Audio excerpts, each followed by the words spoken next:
Welcome. The Fountain of Clearwater is a story taken from my book, Conscious Kids, and I've adapted it as a meditation for people of all ages. Before the story begins, let the outer world soften just for a little while. Allow your body to rest and let your breath move naturally, as if it already knows the way. As the story unfolds, the mind may wander. Thoughts may appear, attention may drift. When wandering is noticed, I want you to know nothing has gone wrong. Simply notice, with no judgment, no pressure. This meditative story is a practice. It's an invitation to develop your awareness of what your mind is doing. So when you notice it wandering or getting louder, gently return to the sound of my voice, to the images this story creates in your mind, and to the quiet movement of your breath. I also encourage you to take this opportunity to tune into the sensations you feel in your body. Feel what's happening from within, whether that's contraction, relaxation, discomfort, warmth, pain, or whatever comes to your attention. See if you can simply allow it to be there as you're listening to the story. Let us begin now. The Fountain of Clearwater. Clearwater was a dry little town where water was worth more than gold. The roads were pale with dust. The rooftops sagged beneath the weight of heat. The air barely moved. It simply hung there, heavy and tired, pressing against windows, doorways, and skin. Nothing grew easily in Clearwater, except a few stubborn weeds that clung to the roadside. Their thin leaves curled inward, as though protecting the last drop of life they still remembered. The people had become dry too, though no one would have described it that way. Their faces were tight, their shoulders guarded, their voices short and brittle. Neighbors passed one another in the square without meeting each other's eyes. Doors closed quickly, curtains shifted, then stilled.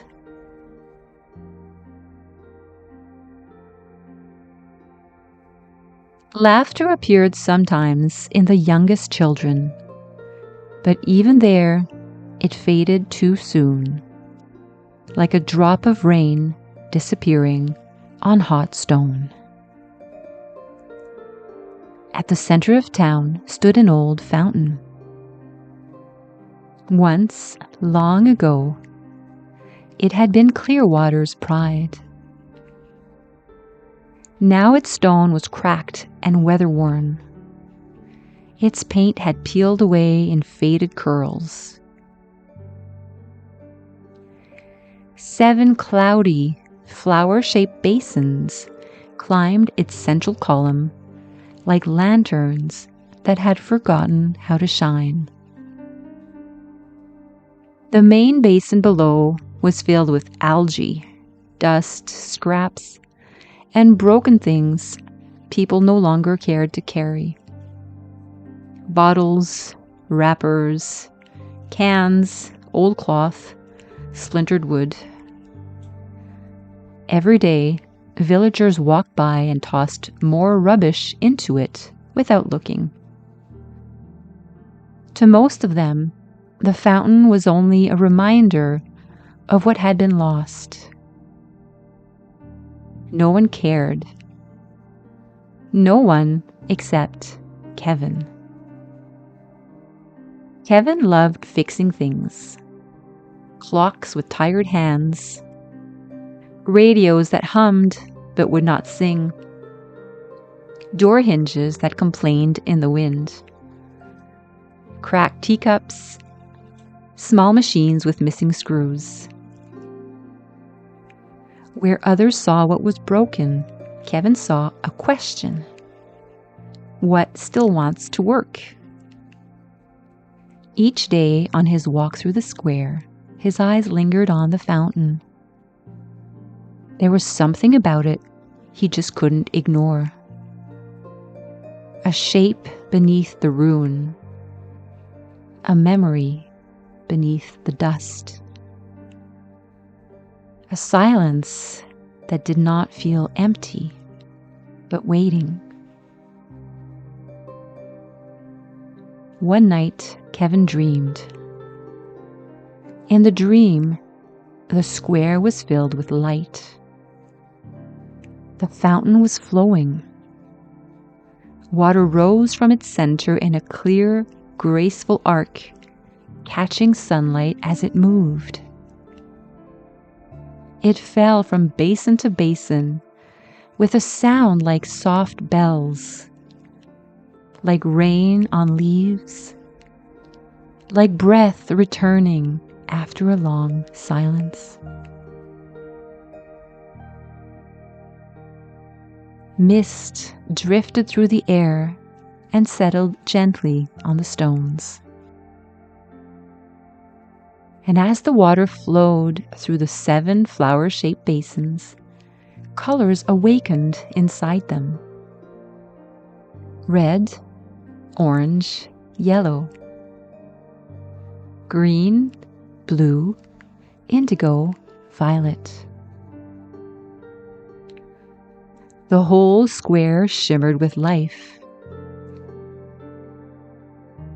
People stood beneath the mist, their faces lifted, their eyes open as if something inside them had begun to soften. When Kevin woke, his heart was beating fast. For a moment, he lay very still, listening to his own breath, in and out. The dream remained vivid behind his closed eyes. The sound of the water, the coolness of the mist, the colors rising through the air. It felt too real to dismiss.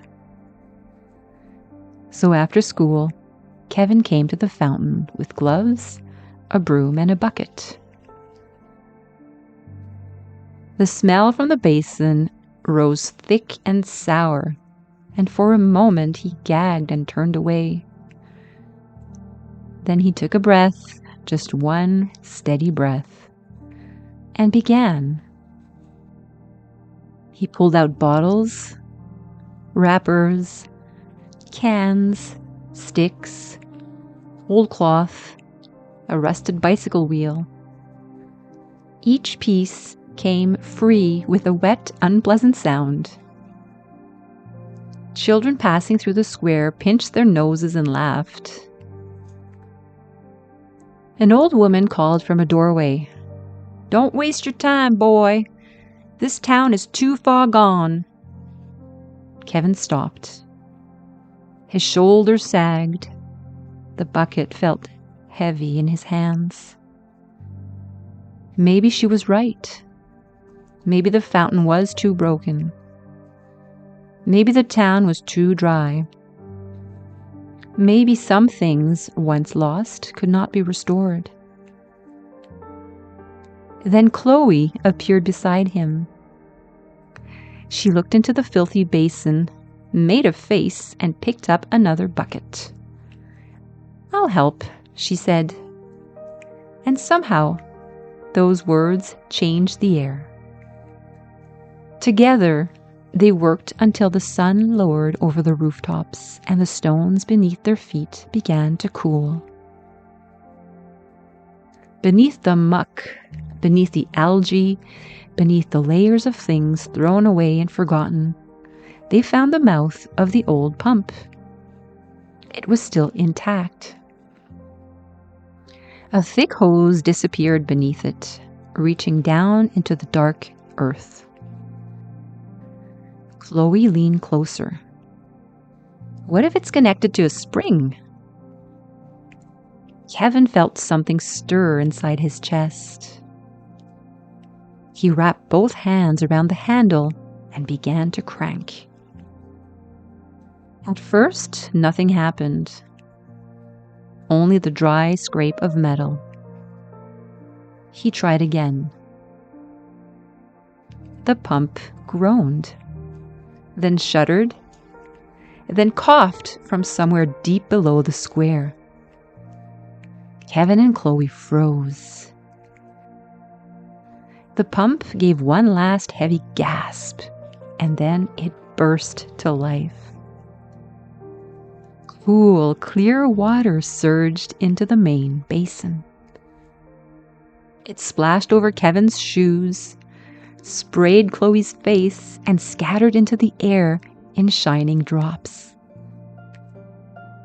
For one bright moment, both of them stood stunned. Then Chloe laughed, and Kevin laughed too. Not a small laugh, not a careful laugh, a full, surprised laugh that rose from somewhere deeper than thought. The water was so cold and sweet, alive. It filled the basin with a sound Clearwater had almost forgotten. The sound of movement. The sound of returning. The first flower-shaped basin above the pool flickered red. Villagers stopped in the street. Windows opened, doors creaked. Someone whispered, "Impossible." Kevin's father came running and dipped his hands into the basin. He lifted the water to his face, smelled it, tasted it, and looked up slowly. "Pure spring water," he said. "Unbelievable." But Kevin felt something deeper than surprise. It was as if the town had not received something new. It had remembered something old. The next morning, people came with jars, cups, bowls, and pitchers. The water poured steady and clean beneath the blistering sun. Neighbors who had not spoken in years stood side by side, waiting their turn. At first, they said very little. Then someone moved aside to make room. Someone held a jar for trembling hands. A child laughed as mist touched her cheeks. Someone smiled back.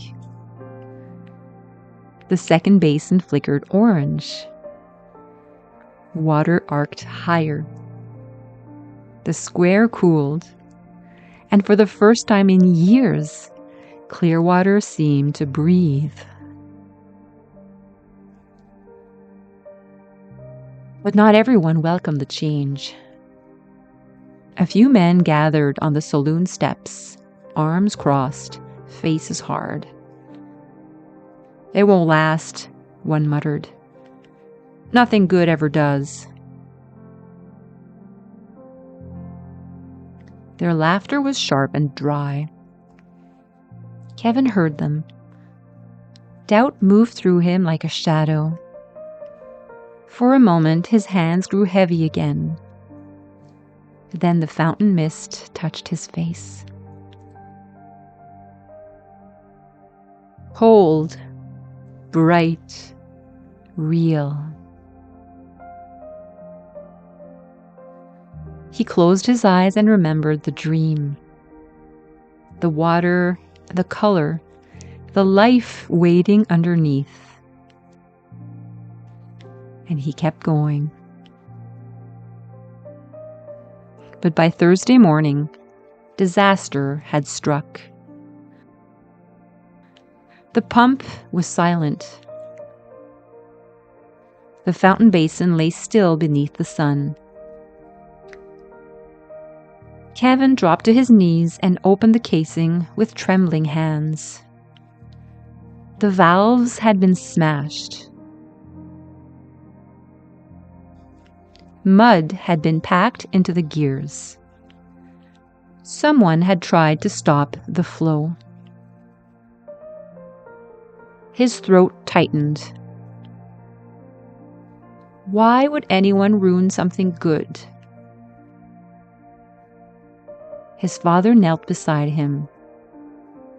He did not answer quickly. Instead, he placed one steady hand on Kevin's shoulder. Some people become afraid when life begins to move again, he said. But their fear does not decide what you do. Kevin breathed in, slowly, and breathed out. With his father's steady hands beside his own, he cleaned the gears, replaced the valves, and rebuilt the pump stronger than before. When he turned the crank again, the sound came from deep beneath the earth. A low rumble, a shiver, a rising. Then the fountain roared back to life. The stacked basins glowed yellow, then green, then blue. Water leapt higher and further, spilling light into the square. The crowd gasped. Someone began to sing. The sound was small at first, one voice trembling. But then another joined, and then another, until the square was filled with a song that seemed to rise with the water itself. Warmth spread through Kevin's chest. It wasn't the kind of pride that makes a person feel above others. It was the kind that rises when something broken begins to remember its purpose.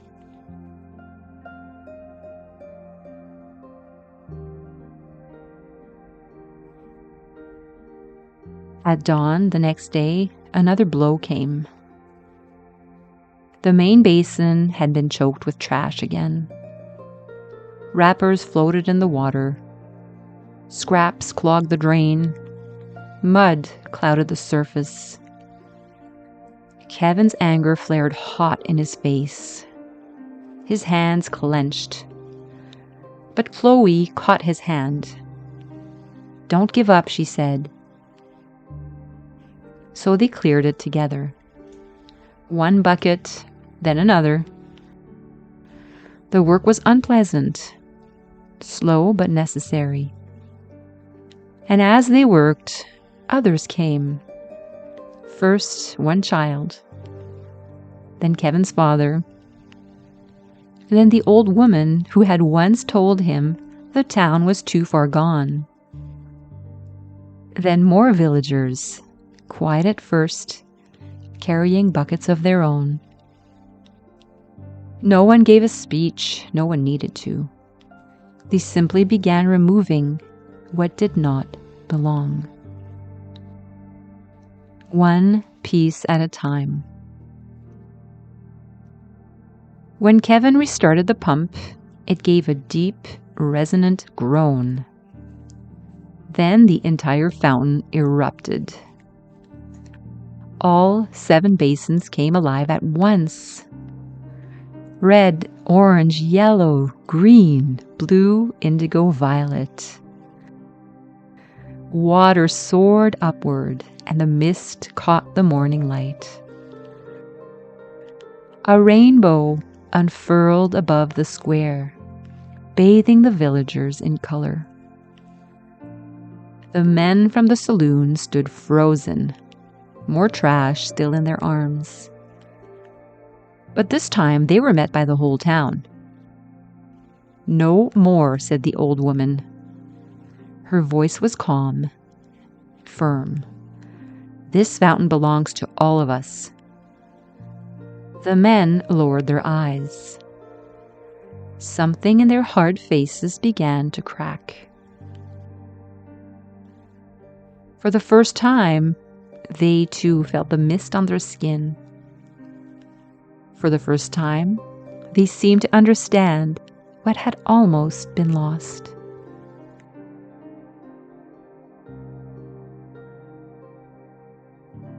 Months passed. Clearwater became nearly unrecognizable.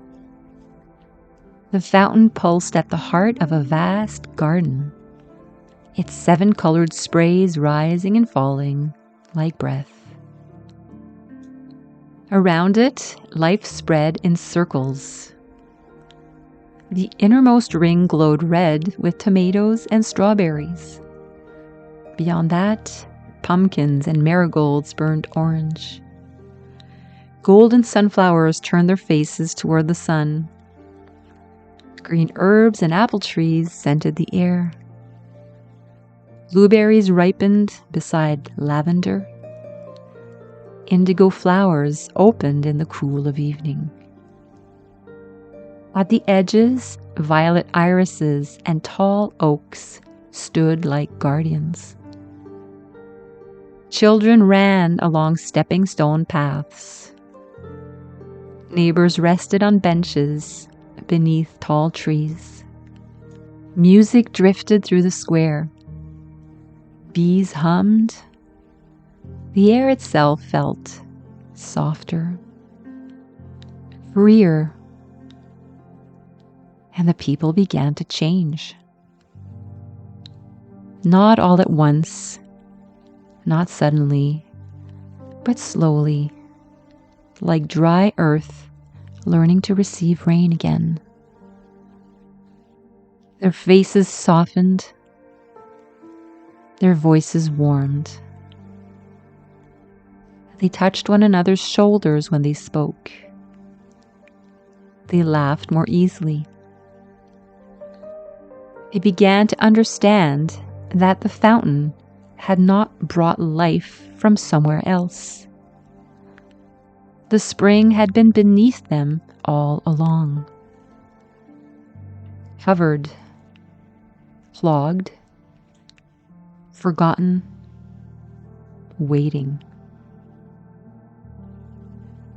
Kevin often stood beside the fountain at dusk, watching the colors rise through the mist. The water lifted toward the sky, then fell back into the basin, then lifted again, rising, falling, rising, falling, like breath, like the heart, like life remembering how to move. He thought of the cracked stone, the trash, the sabotage, the doubt.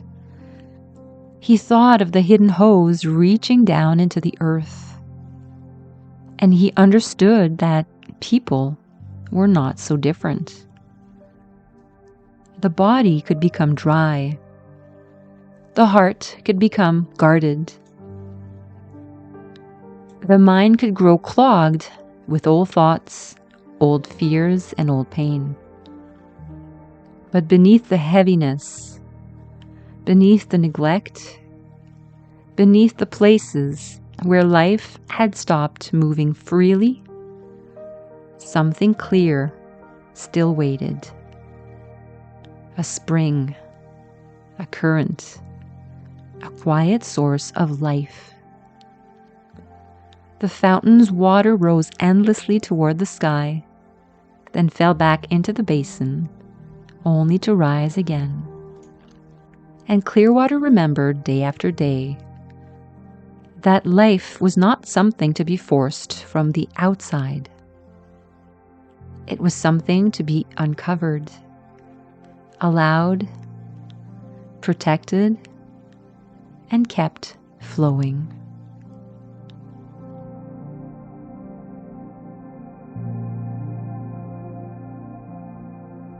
And when you're ready, come back to the room, come back to your body,